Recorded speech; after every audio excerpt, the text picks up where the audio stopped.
తన real estate dream ప్రాజెక్టును graphic హంగులతో HD4 రిజల్యూషన్లో అట్టహాసంగా చూపించే ప్రయత్నం చేసిండ్రు. అంతా రియల్ ఎస్టేట్దే కదా, అలా చూపించింది ఏమో. ఫైనల్గా వీడియో చూస్తే విదేశీ కంపెనీలు తయారు చేసినటువంటి వీడియోను అన్ని కలిపి ఒక దగ్గర చూపించారు.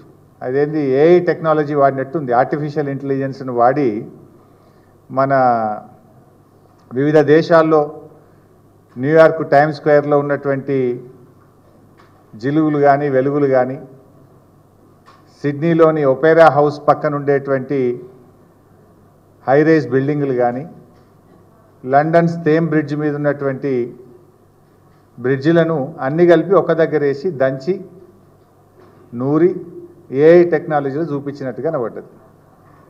అసలు విషయం ఏంటంటే ఇక్కడ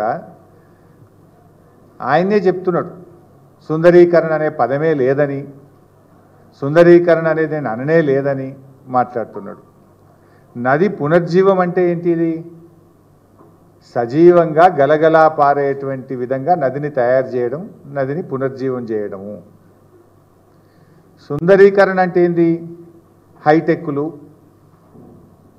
హైరైజ్ బిల్డింగులు, అద్దాల మేడలు, షాపింగ్ కాంప్లెక్స్లు, ఇది సుందరీకరణ కింద వస్తుంది.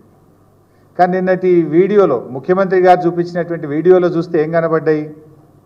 అద్దాల బిల్డింగులు, హైటెక్లు, సుందరీకరణ ఉండవని చెప్తూనే ఎన్నెన్నో అందాలను ఆ వీడియోలో చూపించారు. మరి ఏం చూపించారు వీడియోలో?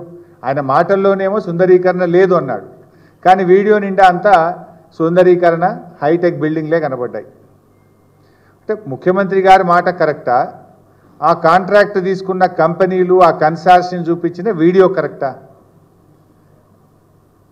మీ ప్రజెంటేషన్లోనే river regeneration and river front అని ఉన్నది. రివర్ రీజనరేషన్ అంటే నది యొక్క పునర్జీవనం. రివర్ ఫ్రంట్ అంటే ఏంటిది? దాని వెనుక ఉన్న స్టంట్ ఏంది అని నేను అడుగుతున్నా.